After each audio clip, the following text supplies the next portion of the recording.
اعوذ باللہ من الشیطان الرجیم بسم اللہ الرحمن الرحیم الحمد للہ رب العالمین توکلت علی اللہ لا حول ولا قوة الا باللہ قال اللہ سبحانہ وتعالی انہ علی کل شیء شہید۔ شروع وحدہ لا شریک کے نام سے جس کے قبضہ قدرت میں ہم سب کی جانیں ہیں۔ حمد و تعریف اس رب الارباب کے لیے ہے جو ہر شے کو دیکھ رہا ہے۔ ہم جب صبح میں اٹھتے ہیں تو ایک شرط مان لیں کہ اب خدا کے لیے جینا ہے۔ جو ظاہری اعمال ہے، جو یہ اعضاء و جوارح سے آپ جو انجام دے رہے ہیں، آنکھوں سے، کان سے سن رہے ہیں یا زبان سے بول رہے ہیں، اس پہ کنٹرول کریں۔ اور باطنی جو خیالات ہے، وہمیات ہے، اس پر کنٹرول کریں۔ اس کنٹرول کو مراقبہ کہتے ہیں۔ مراقبہ کے بھی کئی اسٹیجز ہیں۔ وہ جو سالک ابتدا میں مراقبہ کر رہا ہے، اور وہ جو درمیان میں مراقبہ کر رہا ہے، اور وہ جو عالی مقام میں جو پہنچ چکا ہے وہاں جو مراقبہ کر رہا ہے۔ اگر وہ جو درمیان میں مراقبہ کر رہا ہے، اس عمل کو اگر کوئی مبتدی انجام دے، جو ابتدا میں ابھی شروع کیا ہے سلوک، اس کے لیے سخت ہو جائے گا، وہ آگے نہیں بڑھ پائے گا۔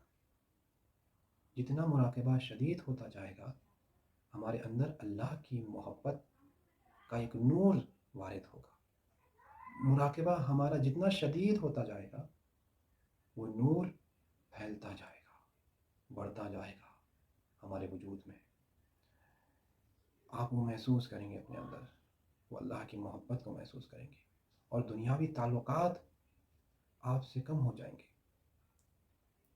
وہ چیزیں جو آپ کو خدا کی طرف نہیں لے جاتی ہے، ان چیزوں سے دور ہوتے جائیں گے اور خدا سے مانوس ہوتے جائیں گے۔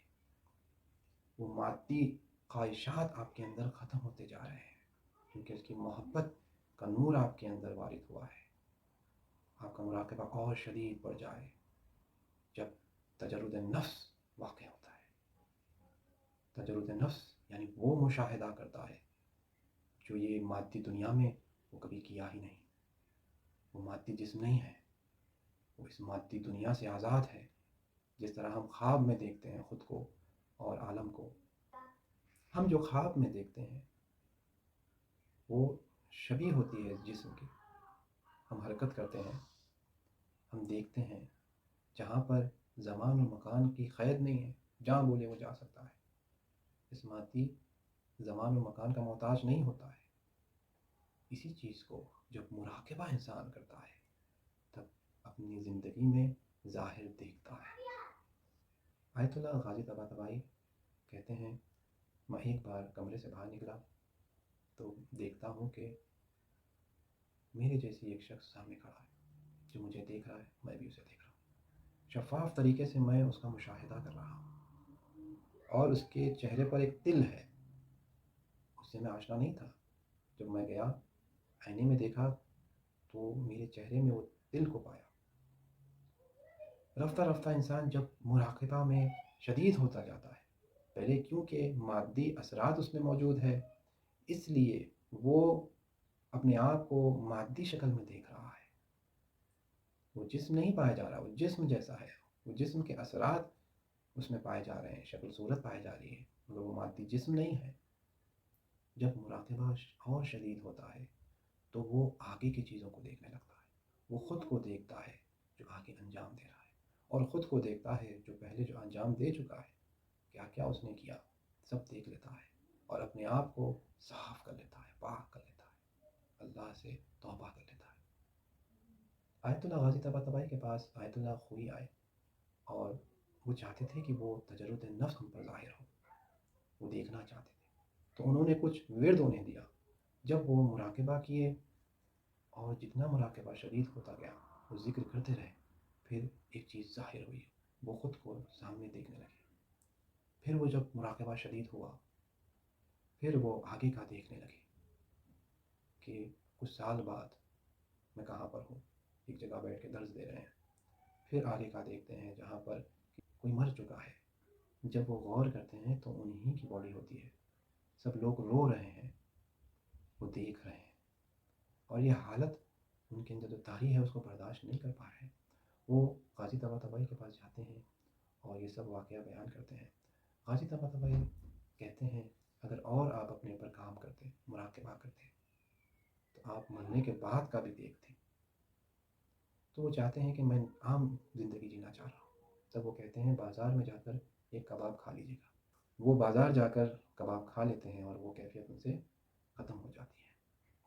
جب مراقبے میں اور شدت بڑھ جائے تب وہ تجرد محض میں پہنچ جاتا ہے، عالم روح میں پہنچ جاتا ہے، عالم عقل میں پہنچ جاتا ہے۔ یہ جو تجرد نفس کی جو بات ہو رہی تھی، یہ عالم خیال اور عالم برزخ سے جو گزر رہا تھا، اس میں یہ حالات اس پر طاری ہوئے جو دیکھ رہا تھا۔ اس کے بعد کا مرحلہ جو گزرتا ہے وہ تجرد محض ہے۔ وہاں پر مادی اثرات بھی نہیں پائے جاتے ہیں، نہ شکل صورت پائے جاتے ہیں۔ وہاں پر وہ نور کی شدت اس طرح پھیلتی ہے کہ وہ اس کے پورے وجود میں پھیل جاتی ہے اور اس کے اندر وہ تمام عالم کو دیکھتا ہے، تمام عالم کو پاتا ہے۔ یہ ہے تجرد محض۔ احمد کربلائی جب سو رہے تھے تب کسی نے انہیں اٹھایا۔ جب وہ بیدار ہوئے دیکھتے ہیں کہ ایک نور ظاہر ہوا ہے جو تمام عالم کو گھیر لیا ہے، یہ وہ دیکھ رہے ہیں۔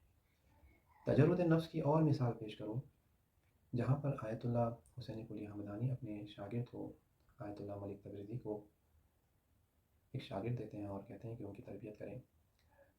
6 سال کے بعد وہ اپنے شاگرد کو لے کر حسین قلی حمدانی کے پاس حاضر ہوتے ہیں اور وہ چاہتے ہیں کہ وہ تجرد نفس اس پر ظاہر کریں۔ تو وہ کہتے ہیں یہ تو کوئی بڑی بات نہیں ہے۔ وہ ایک ہاتھ پھراتے ہیں اور وہ جو شاگرد تھا وہ دیکھتا ہے کہ سامنے اس کے اسی کے جیسا کوئی کھڑا ہے اور وہ اس کا مشاہدہ کر رہا ہے، اسے دیکھ رہا ہے۔ یہ ہے تجرد نفس میں جو ظاہر ہوتا ہے۔ اس کے بعد کا مرحلہ جب مراقبہ اور شدت پکڑ لیتا ہے تب تجرد محض حاصل ہو جاتا ہے۔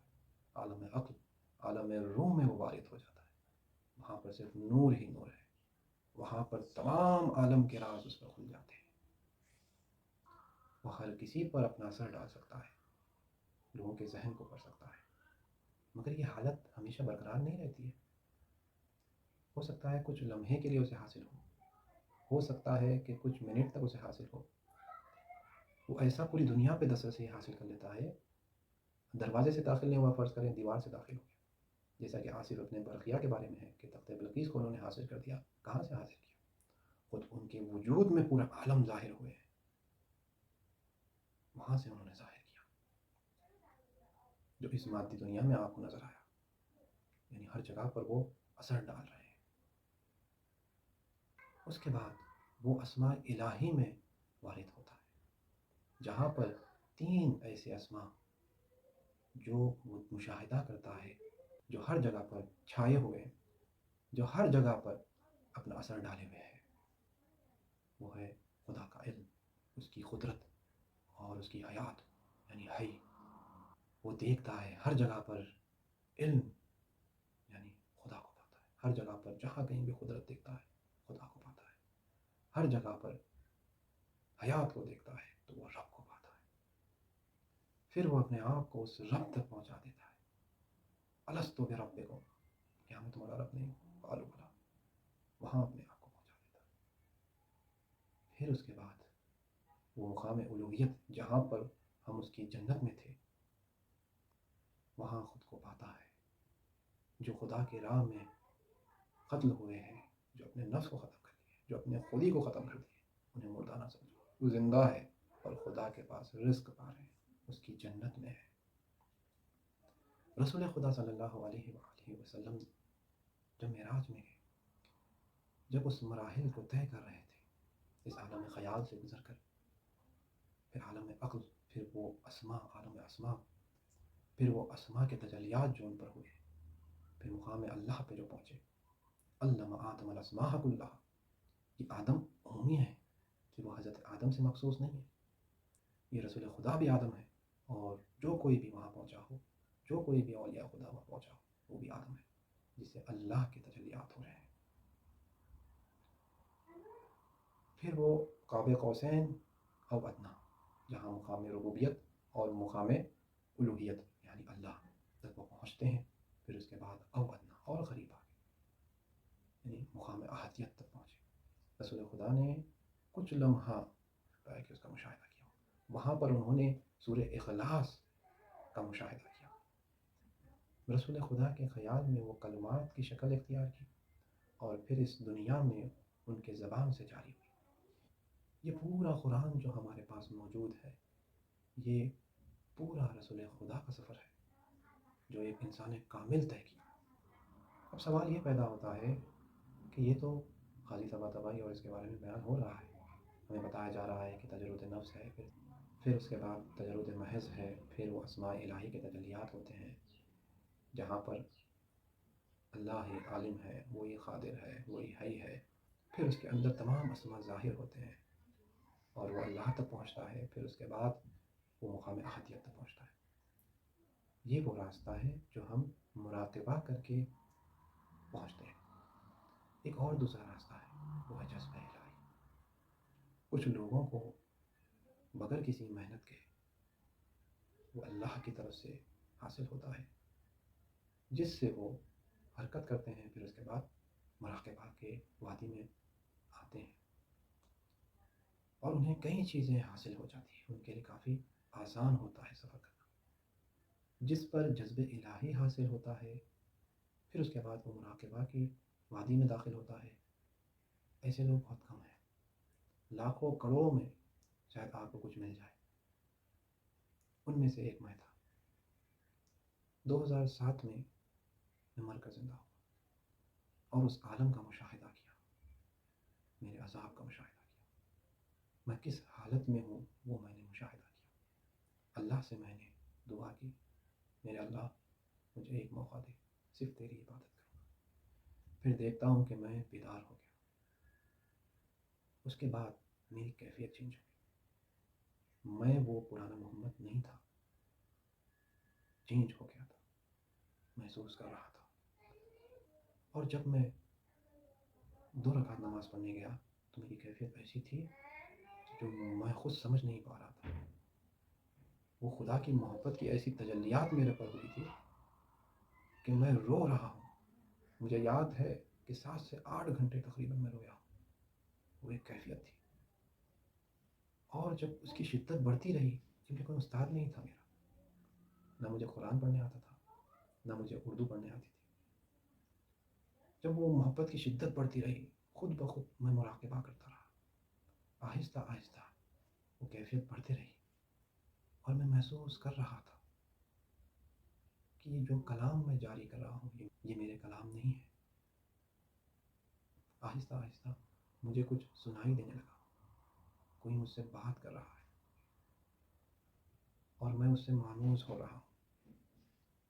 پھر دیکھتا ہوں کہ وہ کیفیت بڑھ جاتی ہے، بہت ہی دھیمی طریقے سے وہ آواز آ رہی ہے کہ مجھے کوئی بات کر رہا ہے اور میں سمجھ رہا ہوں کیا کہہ رہا ہے۔ جب میں نے چاہا کہ اردو پڑھوں تو میں بہت کوشش کیا اردو پڑھنے کی، اور ایک دن ٹھان لیا کہ خود بیٹھ کے میں پڑھوں گا۔ کئی گھنٹوں میں اردو کی کتاب لا کر پڑھنے لگا، مگر نہیں پڑھ پا رہا تھا کیونکہ مجھے قرآن بھی پڑھنے نہیں آتا تھا۔ کبھی ذیل لگا رہا ہوں، کبھی پیش لگا رہا ہوں۔ جب کبھی بھی پریشان ہوتا تھا تو 2 رکعت نماز پڑھ لیا کرتا تھا۔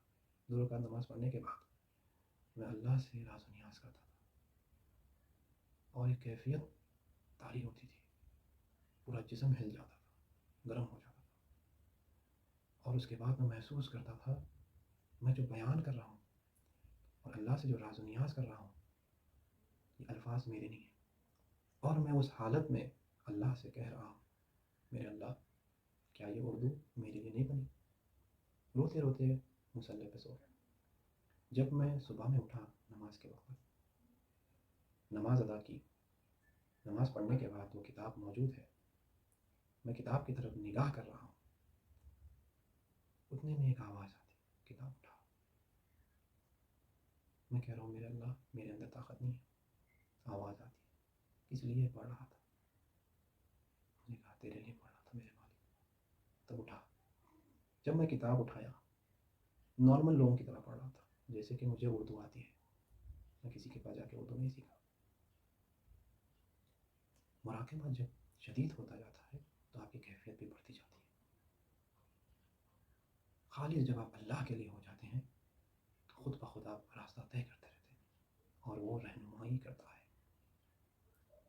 جب میں دیکھتا تھا کہ نہ مجھے قرآن پڑھنے آتی ہے، مگر میں جان لیا تھا کہ قرآن معجزہ ہے، اس لیے کہ جو میرے ساتھ رونما ہوتا تھا، اس لیے کہ جو روزانے کی زندگی میں میرے ساتھ واقعہ ہوتا تھا وہ میں قرآن میں دیکھتا تھا۔ وہ وقت میں نے یہ دیکھ لیا تھا کہ کون منافق ہے، کون مسلمان ہے، کون مومن ہے، اور میری ایک خواہش تھی اللہ سے کہ میرے اللہ مجھے بتا کہ کوئی ایسا ہے حیدرآباد میں جو جسے خبر کا عذاب بھی نہیں ہوگا، کیونکہ میری شدت اتنی تھی نہیں مراقبے میں کہ میں اس کو ظاہر دیکھ سکتا۔ تو اللہ مجھے خواب میں دکھاتا ہے، اور خواب میں نے پایا کہ ایک شخص ہے، صرف پورے حیدرآباد میں ایک شخص ہے جس پر وحشت خبر بھی نہیں ہوگی۔ رفتہ رفتہ یہ شدت میری بڑھتی گئی، مگر خلق، دنیا اور شیطان اور میرا خود نفس اجازت نہیں دے رہا تھا۔ ہر کوئی مجھ پر حملہ کر رہا تھا۔ سب سے پہلا حملہ میرے گھر والوں کی طرف سے تھا، بھائیوں کی طرف سے تھا۔ ہر کوئی سمجھتا تھا کہ ان کے رسم و رواج کے خلاف میں جا رہا ہوں، جبکہ میں ایک الگ دنیا میں تھا۔ میرے زبان سے صرف خدا کے کلمات جاری ہو رہے تھے، خدا کی نصیحتیں جاری ہو رہی تھی، جبکہ مجھے خود نہیں پتہ چل رہا تھا کہ یہ کہاں سے حاصل ہو رہا ہے، جبکہ میں نے کہیں جا کے پڑھا نہیں تھا۔ مگر میں جو کہہ رہا ہوں وہ قرآن کی آیت ہوتی تھی، میں کسی کو نصیحت کر رہا ہوں کہ وہ قرآن کی آیت ہوتی تھی۔ یہ وہ لوگوں کو نہیں پتہ چل رہا تھا۔ سب سے پہلا حملہ جو آپ کو ہوتا ہے اس راہ میں، آپ کے خود گھر والے ہوتے ہیں، بیوی بچے ہوتے ہیں، بزرگان ہوتے ہیں۔ اس کو علامہ نے کتاب میں لکھا ہے، انشاءاللہ ہم اس کو آگے پڑھیں گے۔ میں نے بہت ہمت کی اور آگے بڑھا، ریاضت اور مراقبہ کرتا رہا، جو اللہ مجھے رہنمائی کرتا رہا۔ ایک وقت مجھے یاد ہے کہ میری حالت ایسی ہو گئی تھی کہ میں محسوس کر رہا تھا کہ اب مر جاؤں گا۔ تب وہاں پر مجھے ایسی آواز آئی کہ تجھے زندہ رہنا ہے۔ مجھے ایک اسم الہی کی تجلی ہوئی، اور جیسے میں نارمل ہو گیا، اس کو میں زبان سے جاری کیا، 4 بار میں نے پڑھا اور نارمل ہو گیا۔ یہ میرے فیملی والوں نے دیکھا، مگر ان کو کیا پتا تھا۔ میں نے سوچا کہ وہ لوگ بھی وہ آواز سنے ہیں، جبکہ نہیں، وہ میرے اندر سے آ رہی تھی، میرے وجود سے آ رہی تھی۔ تجرد نفس کہ یہ شروع کے مراحل ہوتے ہیں، انسان بے چین ہو جاتا ہے، اس کی محبت کی شدت ایسی ہوتی ہے کہ وہ تڑپ جاتا ہے۔ مجھے یاد ہے کئی سال کے بعد جب یہ کیفیت میرے سے چلی گئی تو ایک دوست سے ملاقات ہوئی جو اس وقت میں میرے پاس آتا تھا جب میرے پاس وہ حالت موجود تھی۔ تب اس نے ایک بات مجھے کہی کہ اس نے کہا کہ ایک چیز آپ کی بہت عجیب لگتی تھی ہمیں۔ میں نے کہا کون سی بات؟ جب ہم میں سے کوئی اللہ کہتا تو آپ کی آنکھوں میں سے آنسو آ جاتے۔ بالکل ویسی تھا، کیونکہ وہ محبت کی شدت ایسی ہوتی ہے کہ ہر چیز پھیکی لگنے لگتی ہے، دنیا سے آپ منہ موڑ لیتے ہیں اور لوگ آپ کو دیوانہ سمجھنے لگتے ہیں، دھتکارنے لگتے ہیں۔ میں ڈر رہا تھا کہ یہ کیفیت کہیں مجھ سے چھن نہ جائے۔ میں اللہ سے راز و نیاز کر رہا تھا۔ تب اللہ کی طرف سے مجھے توفیق ہوئی کہ میں حرکت کروں۔ میں نے قرآن کھولا تو اس نے پایا کہ رزق کی ذمہ داری خدا کی ہے، خدا کے لیے حرکت کرو۔ تب میں نے ٹھان لیا کہ میں جو ہے حرکت کروں۔ جب میں ایگزام کے لیے جب ممبئی جا رہا تھا تو وہاں پر کئی مشکلات آئی، انہوں نے ایکسیپٹ نہیں کیا کیونکہ میں یونیورسٹی سے تھا۔ تو پھر ہم واپس آ گئے، پھر ہم دلی گئے، وہاں پر کونسلیٹ میں گئے، وہاں پر بھی جو ہے نا کام نہیں بنا۔ تو وہاں پر میں بیٹھ کر جب ہم باہر نکل رہے تھے، میں اور مولانا محمد عابدی صاحب جو حیدرآباد میں ہیں وہ ساتھ میں تھے، وہاں پر ہم بیٹھے ہوئے تھے۔ تو وہ حالت ہمیشہ نہیں رہتی آپ کی، وہ ایک دم سے آتی ہے، ایک دم سے کنیکٹ ہوتے ہیں آپ۔ تب میں بیٹھ کے اپنے اندر بات کرنے لگا۔ میں نے کہا میرے اللہ کیا میں چلے جاؤں؟ صرف میرا یہ کہنا تھا کیا میں چلے جاؤں؟ ایک اندر سے جو ہے آواز آئی بیٹھ جا۔ بیٹھ گیا۔ محمد عابدی صاحب کو بولا تھوڑی دیر ٹھہر جائے، نہ میں نے ان کو بتایا، ان کو کہا کہ ٹھہر جائے۔ تھوڑی دیر کے بعد ایک ایرانی آیا جو کونسلیٹ کا بڑا تھا، وہ آ کر میری طرف نگاہ کیا اور پوچھنے لگا یہ لوگ یہاں پر کیا کر رہے ہیں؟ یہ لوگ غلطی سے یہاں پر آ گئے ہیں، اصل میں انٹرویو ممبئی میں ہو رہا ہے اور یہ لوگ سلیکٹ بھی نہیں ہوئے ہیں، نہ ایگزام لکھے ہیں۔ تو وہ کہتا ہے کہ وہ بندے کو کال کرو اور ان دونوں کا نام لکھا دو، اور میری طرف سے جو ہے ان کے ساتھ ایک ترجمے والا بھی ہو۔ اللہ نے اس طرح جو ہے حل کر دیا۔ پھر ہم وہاں سے بہت سختیوں سے پھر بمبئی پہنچے اور 2 دن میں نہیں سو پایا، اور جب ہم رات میں پہنچے تو میرے انکل کے گھر پہ میں جب سونے لگا تو وہاں کھٹملا تھے اور میں باہر آ گیا۔ جب میں باہر آ گیا تو دروازہ بند ہو چکا تھا۔ تب میں صبح تک ویسے ہی باہر ٹہلتا رہا، پہلے 2 دن نہیں سویا تھا اور حالت بھی نہیں ہو رہی تھی۔ پھر صبح میں نے مغل مسجد میں نماز پڑھی، پھر اس کے بعد واپس آیا، گھر پہ بیل مارا اور پھر اندر آ کے وہ حالت نہیں تھی میری، چلنے کی بھی حالت نہیں تھی۔ جیسا کہ میں لیٹا، محمد عابدی صاحب آئے اور آ کے کہنے لگے کہ ہمیں جانا ہے، انٹرویو ہے ہمارا۔ میں دروازے تک رینگتے ہوئے گیا، تقریباً حالت نہیں تھی میری۔ میں اس حالت میں کہہ رہا تھا کہ آپ جا کے انٹرویو دے دیں۔ وہ اس حالت کو دیکھ رہے تھے، میں نے نہیں بتایا ہمیں۔ وہ کہہ رہے تھے میں جا کے دیکھتا ہوں، میں جا کے بات کرتا ہوں، پھر آپ کو میں اطلاع دیتا ہوں۔ وہ چلے گئے، میں لیٹا رہا۔ میں سوچ لیا کہ اب سو جاؤں گا۔ ایک آواز آئی، اٹھ۔ میں اٹھ نہیں پا رہا تھا۔ میں نے کہا کہ میرے اندر طاقت نہیں ہے۔ پھر آواز آئی، کس لیے آیا تھا؟ میں نے کہا تیرے لیے۔ تو آواز آئی، لمبی سانس لے۔ جب میں لمبی سانس لیا تو ایسا تھا کہ کئی گھنٹوں سو کے اٹھا ہوں، اتنا فریش ہو گیا۔ وہ حالت میں گیا، محمد عابد صاحب مجھے دیکھیں اور وہ خود مصروف تھے، توجہ نہیں کریں، اور میں نے بھی کچھ بتایا نہیں۔ تو یہ بتا رہا ہوں کہ یہ حالت کس طرح میرے اندر آئی اور رفتہ رفتہ وہ کام میرا بنتا گیا۔ جب میں انٹرویو کے لیے گیا تو وہاں پر جو ہے کئی لوگ جو ہے نا انٹرویو دے رہے تھے، ان سے کئی سوالات پوچھے جا رہے تھے، جبکہ مجھے کچھ نہیں آتا تھا۔ میں اندر سے جو ہے گھبرا رہا تھا۔ میں نے کہا میرے اللہ، یہ کئی سوالات پوچھ رہے ہیں عقائد کے متعلق، احکام کے متعلق، میرا کیا ہوگا؟ میں نے کہا کہ تیرے لیے آیا ہوں، بس جو ہوگا دیکھیے۔ جیسے کہ میں بیٹھا، وہ ایرانی میری طرف نگاہ کیا اور 2-3 سوالات جو ہے نا گھریلو پوچھا، گھر کے حالات کیسے ہیں، اس پہ سوال کر کے ایک پیپر پہ لکھنے لگا۔ پھر وہ بندے خدا جو ترجمہ کر رہے تھے وہ مجھے بتائے کہ آپ سلیکٹ ہو چکے ہیں۔ 3 مہینے کے بعد رزلٹ آتا ہے نارملی، مگر اس نے مجھے ابھی سے سلیکٹ کر لیا تھا اور سگنیچر کر کے وہ الگ سے پیپر رکھ دیا تھا اور مجھ سے کہا تھا کہ تیاری کر لیجیے۔ تب میں وہاں سے نکلا اور پھر قوم تشریف لایا اور کئی سال یہاں پر درس حاصل کر رہا ہوں۔ یہ آپ کو کیوں بتا رہا ہوں؟ اس لیے کہ یہ چیز حقیقت ہے، اس کو دنیا نہیں سمجھ سکتی، عام لوگ نہیں سمجھ سکتے۔ جو میرے ساتھ ہوا وہ کسی کے بھی ساتھ ہو سکتا ہے، کیونکہ میرے پاس کوئی استاد نہیں تھا، نہیں تو میں اور آگے بڑھتا۔